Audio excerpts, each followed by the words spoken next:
Hi hello welcome to my channel. నేను నా little champ. గోవాలో డే 3 అనమాట. మా డే అయితే ఎలా స్టార్ట్ అయిందో చూసేయండి. మా హోటల్ కింద అయితే స్విమ్మింగ్ పూల్ ఉంది. ఇంకా దేవాన్ షూకి పూల్కి వెళ్దామని అంటే సరే అని అయితే తీసుకెళ్ళాము. ఇంకా వాడైతే అస్సలు వెళ్ళలేదు లోపలికి. ఒడ్డు బ్యాచ్ అంటారు కదా అలా అనమాట. బయటే ఉండి ఆ వాటర్తో అలా ఆడుకున్నాడు అనమాట. ఇంకా వాళ్ళ డాడీని అయితే మంచిగా స్విమ్మింగ్ చేయి అని చెప్పేసి అంటున్నాడు. వాడు మాత్రం చేయను అని అంటున్నాడు. తీసుకెళ్తే లోపలికి రా అంటే మాత్రం అస్సలు వెళ్ళట్లేదు. ఫుల్ భయపడిపోయాడు అనమాట ఆ వాటర్కి కూడా వాడు.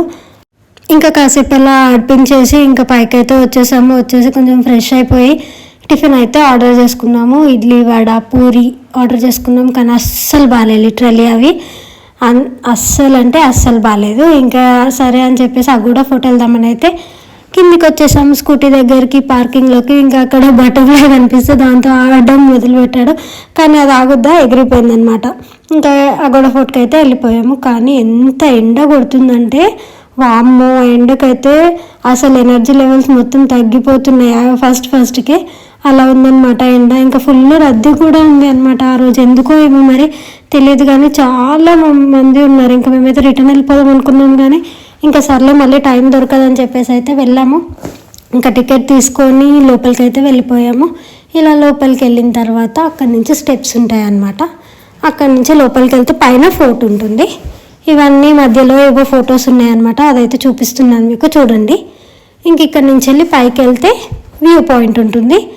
చూడండి, మేమైతే పైకి వెళ్ళిన తర్వాత దేవాంష్తో అయితే కాసేపు ఆడుకున్నాను ఆ ఎండలోనే.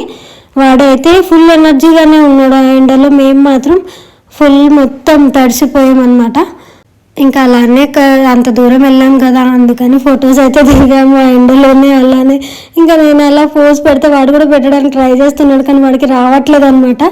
ఇంకా త్వరగానే బయటకు వచ్చేసాము ఆ ఎండకు భరించలేక. ఇంకా వచ్చిన తర్వాత యాజ్ యూజువల్ అక్కడ లెమన్ వాటర్ ఉంటే లెమన్ వాటర్ అయితే తాగేసాము నేను, దేవాంష్. ఈసారి మనోజ్ కూడా తాగాడనమాట. ఇంకా దేవాంష్ చూడండి కూల్ అయిపోతున్నాడు, మంచిగా చిల్ అవుతున్నాడు. అది తాగేసి కూల్ ఉందనమాట. ఇంకా అక్కడే దోసకాయ అది ఉంటే తీసుకున్నాడు, ఆకలేస్తుందని తింటున్నాడు అనమాట వాడు. ఇంకా అక్కడ కపుల్ కార్డ్స్ అని ఏవో ఇచ్చారు, అందులో ఏదో రివార్డ్స్ వస్తాయి అని చెప్పేసి ఇచ్చారు, కానీ ఏం రాలేవు. ఇంకా అక్కడ నుంచి మేమైతే అగోడా జైల్ అంట, అక్కడే దగ్గరలో కొంచెం అంటే వెళ్ళాము. కానీ టికెట్ ప్రైస్ అయితే 100 per head అన్నారు. కానీ లోపలికి వెళ్ళిన తర్వాత అయితే నేను చాలా డిసప్పాయింట్ అయిపోయాను. Waste of money, waste of time అనిపించింది నాకైతే. అసలు అదేం జైల్లో ఎందుకు వచ్చామా అని అనిపించింది అనమాట. ఇది అయితే ఎంట్రన్స్లోకి వెళ్ళగానే ఇటు సైడ్ అయితే బీచ్ ఉంది. ఇక్కడ అన్నీ ఇలా స్టాల్స్ లాగా పెట్టారనమాట. సేమ్ అన్నీ ఆక్సిడైజ్ జ్యువెలరీ అవే ఉన్నాయన్నమాట. సో నాకైతే ఇంట్రెస్ట్ ఉండదు, అసలు చూడలేదన్నమాట. ఇంకా ఇక్కడ నుంచి జైలు ఇది ఎంట్రన్స్ అనమాట. లోపలికి వెళ్ళిన తర్వాత సేమ్ మ్యూజియం లాగా ఉంది. ఇంకా అక్కడ ఏం చూస్తామని చెప్పేసి మీరే చూడండి ఏముందో.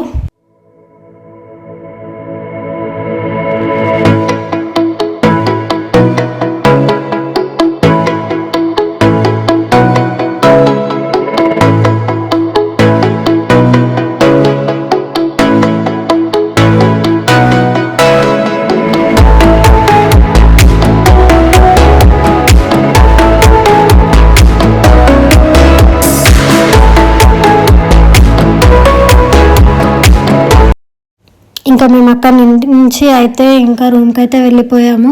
కాసేపు అయితే రెస్ట్ తీసుకుందామని చెప్పేసి ఇంకా వెళ్తుండగానే బైక్ పైన దేవాంశ్ అయితే పడుకున్నాడు అనమాట. ఇంకా వెళ్ళి వాడిని పడుకోబెట్టేసి మేము కూడా కాసేపు అయితే రెస్ట్ తీసుకొని ఈవినింగ్ అయితే షాపింగ్కి వెళ్దామని అయితే రెడీ అయిపోయాము. ఆ రోజు కొంచెం చల్లగా ఉండే, అందుకే దేవాంష్కి అయితే క్యాబ్ పెట్టాను. ఏదో గూగుల్లో సెర్చ్ చేసామన్నమాట, షాపింగ్ ఏరియా లాగా ఏమైనా ఉందా అని చెప్పేసి. అయితే ఒకటైతే చూపించింది. ఇంకా సరే అని వెళ్ళాము. నేనైతే బ్యాగ్స్ తీసుకుందామని అయితే వెళ్ళాను, హ్యాండ్ బ్యాగ్స్ లాగా. మా అత్తయ్యకి ఇంకా మా మమ్మీ వాళ్ళకి తీసుకుందామని అయితే వెళ్ళాను. కానీ వాళ్ళు చూస్తే అక్కడ చాలా కాస్ట్లు చెప్తున్నారు. అసలు నాకైతే వర్తే అనిపించలేదు. అంతంత కాస్ట్ అంటే టూ మచ్ అనిపించింది నాకైతే. ఇంకా చాలా షాప్స్ ఉన్నాయి కదా అని చెప్పేసి నేనైతే తిరిగాను చాలానే. ఇంకా సేమ్ అక్కడ కూడా అన్ని ఇలా ఆక్సిడైజ్ జ్యువెలరీ, ఇంకా బీడ్స్, పర్ల్స్, అన్ని రింగ్స్, అన్ని స్టోన్ రింగ్స్ అట్లనే ఉన్నాయన్నమాట. అక్కడ వాళ్ళు చాలా వేసుకుంటారు అనుకుంటా, అందుకే అన్నీ అవే ఉన్నాయి గోవాలో అయితే. ఇంకా మేమైతే బ్యాగ్స్ కోసమే చూస్తున్నాను అనమాట నేనైతే. ఇంకా ఇది కూడా ఓకే ఓకే అనిపించింది నాకు. ఇంకా వేరే ఒక లాస్ట్ ఒక షాప్కి అయితే వెళ్ళాను. అక్కడైతే ప్రైస్ కొంచెం తక్కువ అనిపించి నేనైతే తీసేసుకున్నాను. 3 బ్యాగ్స్ అయితే తీసుకున్నాను. ఇంకా అన్నీ ఇవే అనమాట. కలర్ బీడ్స్, పర్ల్స్ అన్నీ ఇవే ఉన్నాయన్నమాట. ఇంకా ఫ్రిడ్జ్ మ్యాగ్నెట్ కూడా నేను ఒకటి తీసుకున్నాను, కానీ అది మా ఇంటి వరకు కూడా రాలేదు. అది ఎక్కడ పడిపోయిందో కూడా తెలియదు. దేవాన్స్ తీసుకుని ఆడాడనమాట, అవి ఎక్కడ పడిపోయిందో తెలియదు. ఇవేంటో అయితే నాకు తెలియదు. గోవాలో అయితే చాలా ఉన్నాయి. అంతే ఈ వీడియో.